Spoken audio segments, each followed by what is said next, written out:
if I'm a vet on that football team, what would my feelings be? What would I be thinking at this point? Because you're bringing Urban Meyer, and he's certainly talking about commitment to the game. He's talking about winning. He's talking about dedication and all these things. And I would have to wonder, is this a PR stunt? Or is this commitment to winning? Or is this putting us in a position that's going to be closer to helping us win? Everybody likes Tim Tebow, but I'm talking about winning football games, and I don't know that he's going to be one of those guys that's going to help you win football games right now. And unless I find that out, and as a vet, I wouldn't like it at all. So, B, I don't know if you were watching the show earlier, but we did Drawing a Blank, and we talked about Aaron Rodgers going to the Denver Broncos and how Patrick Mahomes would feel. And I used the words, Phillip Rivers' words, gosh darn it. And that's what I got to say here. Gosh darn it, Brian, you put me in a bind here. Because everything that you just said is right. You know what I mean? Because we talk about respecting the game. We talk about how hard it is and how it is a privilege. And, you know, we go on and on and on. There's only a few that get an opportunity to do it. There's less than 2,000 guys each year. But, Brian, I want to see this. Brian, I want to see this. No. Why not?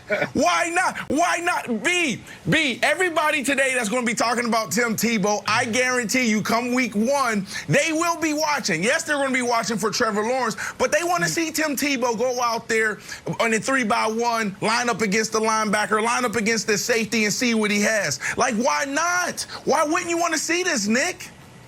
Well, no, okay. Nobody wants to see that, Brandon. Sorry. Wait. But Nick, hold on. Nobody wants to see that. People want to see the best 1,700 athletes in the world when they turn on the NFL. Tim Tebow is not one of the best 1,700 athletes in the world. There's a lot of things we might want to see. You know what I'd like to see? Honestly, you know what I'd like to see? I'd like to see that tiger that was running loose in Houston try to field a punt. Like, Fox used to have a great show, Man versus Beast. Like, I think Ocho Cinco raced a horse. Like, that's captivating. Right. It doesn't mean it's worthwhile to put on your football team. Guys, Tim Tebow last played a football game December 17th of 2012. December 17th of 2012. And he played it poorly at a different position. I'm shocked that Urban Meyer is doing this. Shocked. I think Brian is obviously right that this is not going to sit well with guys in that locker room. I think it is minor league-ish as far as, hey, let's get eyeballs on us when you don't need that. You just drafted Trevor Lawrence. It's an unnecessary, even though I think distractions are mostly overrated, it is an unnecessary distraction. And if it's just, hey, we really want to have him around, as I've said before, Wilds, there's a position on a football team for guys who used to play, who you want to be able to impart wisdom, inspire, and have around. They're called coaches. You can hire him as a coach, but this idea that Tim Tebow for the last decade has been on some, fantasy camp tour of, hey, I always wanted to try television. Let's go do it. Baseball. I always said I'm going to try baseball. Let's go do it. The tight end. I always want to try it. Like, what? Why? I don't know why Urban Meyer's doing this. I don't know why. Okay.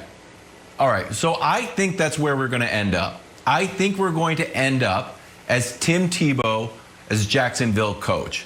But before we get there, Brandon, I think Tebow's like, you know what? Give me a shot. It's an itch I want to scratch. Now, do I think it's going to work? No, because here's why. When he was on the Patriots, he was 25 years old. He was reunited with Josh McDaniels, which he had a ton of success with, and he was coached by the greatest living coach in American sports history. And a coach by the name of Bill Belichick, who's not afraid to move people around. You have Hall of Famer Julian Edelman, former quarterback. Now you're a wide receiver. Guess what? You play a little defense. Hey, Mike Vrabel, you want to catch some touchdowns? Do that. So I don't think Belichick was afraid to move people around. And he had a 25-year-old Tim Tebow that he played 2 games in the preseason, and then he cut him. So I think that's what we're going to see again. I think we're going to see a guy get a chance, see that it's not going to work, but Urban Meyer is going to be like, you know what? You're such a good presence in the locker room and a leadership guy. I'm okay. I like it, but I think he's got to scratch the itch to play and then become a coach. But the boring Betsy's over here, Nick and Brian, they're like, well, just giving him a shot, there's a problem. Like, give the guy a shot. Give him through OTAs. Give him through camp. Now, that's when it becomes a problem, Brian. If you know this dude can't help you and the coaches give you the spot, or they give him the spot over a guy that you know, man, this dude was actually balling in camp. This dude was deserving of that spot. I'm okay with this. Let me ask you a question, B. If Usain Bolt, right, throughout his years said, you know what, I want to go play football. I want to go play wide receiver. I want to take my speed, and I want to go play with Patrick Mahomes. I can go run a 9 route, I can go run a big post. He can catch. He can get in and out of his breaks. He can decel, that 15-yard comeback, 20-yard in cut. And he comes in, you give him a shot, and he does it. And I'm using Usain Bolt because of his skill. He has a specific skill. What about Westbrook? Westbrook, we're talking about him being one of the most dominant players, our top 10 dominant players ever in the NBA. We're talking about him, how explosive he is. What if we put him at safety and he goes out there, his back pedal is great, he has the football IQ where he can read, you know, what's going on the offense, and he likes to hit a little bit, and he can catch the football. Will we not give him a shot? Would you feel disrespected then? Well, I think the difference is if Westbrook went and said, I want to play forward now, then we may look at him a little bit different, but it's still basketball. If Usain Bolt said, I don't want to run the 100 or the 200, now I want to run miles or something like that, I'm later in my career, I want to do something in the same field, then, you know, maybe. But we're talking about Tim Tebow being in a position where he wasn't very good in the NFL at the quarterback position, and now he's trying to play tight end in a situation. And this is where I would be upset. If I was one of these young tight ends, 22, 23 years old, that's been fighting my butt off for the last 3 or 4 years after college trying to get a tryout, and I can't get a tryout, but a guy like Tim Tebow, again, a great guy, but he gets an opportunity at 33 years old, and after not being in the league for a very long time, I'm like, well, what do I need to do? Do I need to be best friends with the head coach for me to get a tryout, or do I need to be the best player at the position, or the best player that's going to get a tryout? To me, that's the answer to the question when we look at it. It's you got to have a connection to the head coach, and which is why it won't play well in the locker room. Yeah. And again, if Russell Westbrook wanted to go try out for the NFL, it would not bother me. If Russell Westbrook was a decade removed from playing basketball and went to go try out for the NFL, I'd be like, well, that's ambitious. Again, Tim Tebow has not played professional football in nearly 10 years. I understand he was playing semi-professional baseball, but the athleticism you need to bat .210 for the AA Mets compared to the athleticism you need to play tight end in the NFL are apples and bowling balls. Right. And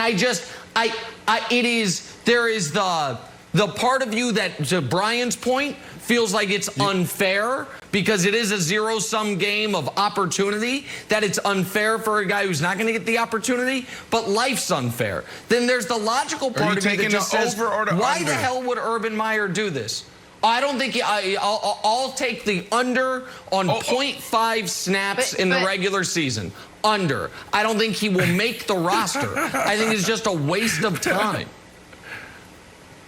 But then you also wonder, if you do bring him in as a coach, if his message is lost on you as a player, his message will probably get lost on these guys as a coach or as some sort of veteran presence as well. All right, we'll talk more about this in a little bit. We got to get to some NBA. Big night last night in the association, thanks to that guy right there, Russell Westbrook.